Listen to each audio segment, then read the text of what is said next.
Welcome back to the review of this, the Akaso V50x action cam. Let's get on it.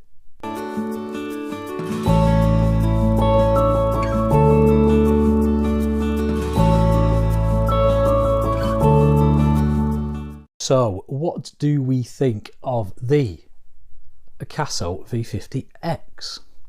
All in all, it's a pretty good camera. We've had a little bit of a play about with it. It's been in the van. I've managed to get a windscreen mount for it. And we had a little bit of a run out the other day and just basically to try it. And it's actually pretty good. Now, I did want to sort of show you some of the settings of the actual camera, but because the lens on this Osmo Pocket picks out all the brightness, it's a bit hard to see, but bear with me and we'll try it. So basically there's a memory card in there now. The memory card fits in the slot at the base there. Sorry, not at the base, on the side. The camera compartment is on the base there. So you literally slide that out, the lid pops up like that. Pop your battery in and away you go. So there we are. So there's the power. So you press that for a couple of seconds and then it comes on. Obviously, there's the image. So what you do, I don't know if you can see it on the bottom there, on the bottom corner, there is a little cog. So if you press that little cog, and hopefully it's not going to show it, is it? There we go. Right, so you've got various different options for the video and the camera and other settings, and what's the other one? Oh, it's just the actual get out of the menu. So basically, if you want to change any of the parameters on the camera, that is pretty much where you would do it. Okay, so you've got the top one, which is resolution. Obviously that's where you can change if it's from 1080p 60 frames per second. You can have it 4K 30 frames per second, 2.7K 60. What does it start at? 2.7 30 to 60. 4K is 30 frames per second, and you've got 1080p 30 frames to 60. And 720, why would you need that? I don't know, but that's from 30 to 120. So you could maybe do the 720 with 100 frames per second and use that as a really slow motion, but there is a slow motion feature on this anyway, so why you would use that, I don't know. Anyway, next one down is the image stabilization. For obvious reasons, we keep that turned on. The one thing that does annoy me about this camera is if you do change any of the settings, it automatically turns off the image stabilization. Now, I think for an action camera, that does seem a little bit strange. I would have thought that image stabilization would be on all the time, because if it's jolting and moving about like that all the time, you want your image to be as stable as possible. That's just my little bugbear. Anyway, let us move on. You have got loop, what was that one? Loop recording time. You've got time-lapse interval, fast motion, microphone. You can choose whether it's the internal or the external. I think I mentioned in the last video that you can actually plug the Akaso's own external mic in. They do not take any other third-party mic. It has to be their own brand. The exposure values, the meter readings, and everything else for the camera. So that is the video side. On the camera side, which is the next one down, you've again got the resolution, and that's from 20, 12, 8 megapixels all the way down to 3 megapixels. Output format is JPEG or JPEG and DNG format. You've then got the self timer, time-lapse photo, burst photo, long exposure, the exposure values, the ISO reading, the meter reading, and the photo quality. Now, photo quality is always set to fine. So let's come out of that. Oh, back too far. Last one down is the settings. Now then, in the setting, you can select the sound. It does come with a range of bleeps and sort of knocks and sort of various different annoying noises. So you've got the shutter noise, the boot up noise, a beep mode, and the volume. So if you wanted to, you can turn the volume down on all of them and have it just silent, doing nothing. The choice is yours. What else have we got? Distortion calibration, the angle of the camera, white balance, the colour, the sharpness, diving mode, WDR mode, upside down mode. Now, that's quite an interesting one, because when the camera is on the dash, and I've taken the waterproof mount off it for the time being, but that waterproof mount attaches to the dash, not to the dash, sorry, to the windscreen. So when the windscreen sucker is on, the mount is upside down, okay? So you would think, when you look at this screen, let me see if I can actually show you. Right, so hopefully you can see that. So when you turn it, the image actually stays the right way around.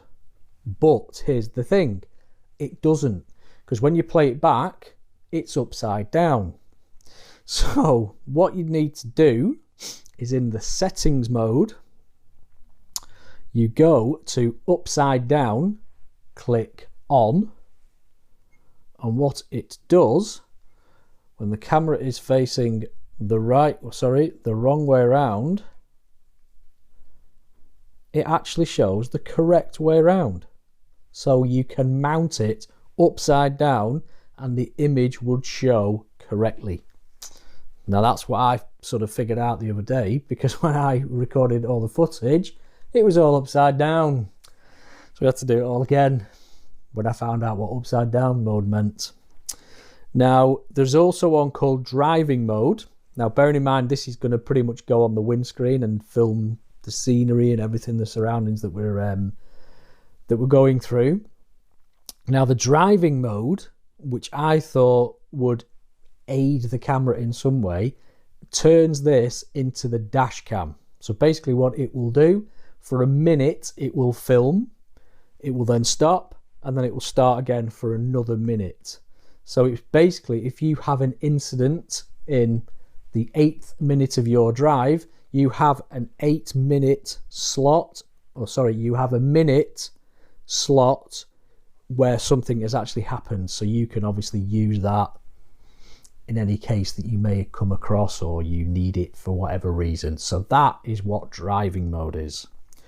Then you've got obviously auto power off, you've got screensaver. I've started to put the screensaver on because I found that it does help with the battery life quite a lot. So I think I've put it on to a minute. What else we got? You can choose your language, you've got your date and time, and then you've got your date stamp. I tend to leave that off because if you're using it in footage, you don't really want the time and the date at the top. That seems a bit daft. Format the card. So when you put your card in, it does ask you to format the card, which you sort of should do on anything electronic, basically that needs an SD card or any card. So that's where that is in the settings. And you've basically got a full factory reset, which I don't really think you'll need anyway. So there we go. So obviously you've got buttons on the side, you've got volume buttons, and you've got zoom buttons there. I've got some footage of this little device, like I said, when we went out for a run yesterday. The sound quality in the case, I'll leave it on. It's not great, but then again, it's a waterproof case. It's going to be muffled, but there is a bit of a rattle around, which is a little bit annoying. But I've managed to take some pictures with the stabilization off, the stabilization on, driving pictures with the driving mode on, just to see if there's any difference with the driving and the normal recording with stabilization on. I've taken some walking footage. I've taken a little bit of running footage, I think. Can't remember if I did that. But anyway. Right, so I'm going to stop waffling now, put these videos on, and let you make up your own mind.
So there we go.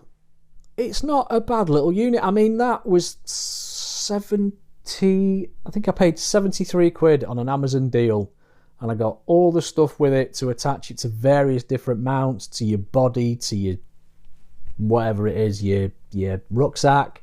Can't think of the words then. You can strap it to your head, you can strap it to a helmet, bike helmet, crash helmet, whatever you want. It's basically an action camera that is affordable for myself, and if you think that you could benefit from it, then Amazon is the place to be. I think unfortunately they've gone back up a little bit, but they are still on offer, and for what I want it for, it does the job fine. So anyway, in conclusion, would I recommend it? Yes, for the video. For audio, yet to test, but yeah, I think I would recommend it. So much so, I'd probably get another one to do another angle, maybe at the side of the van, but we shall see. But anyway, thanks for watching this review. We're off to the lakes, hopefully, in a couple of days. I know I said that before, but we are definitely going this time. And so hopefully it will put it through its paces once again. So thanks again for watching. Please give us a thumbs up. If you want to subscribe, brilliant. No pressure. Have a good day, and I'll speak to you all soon. See you later.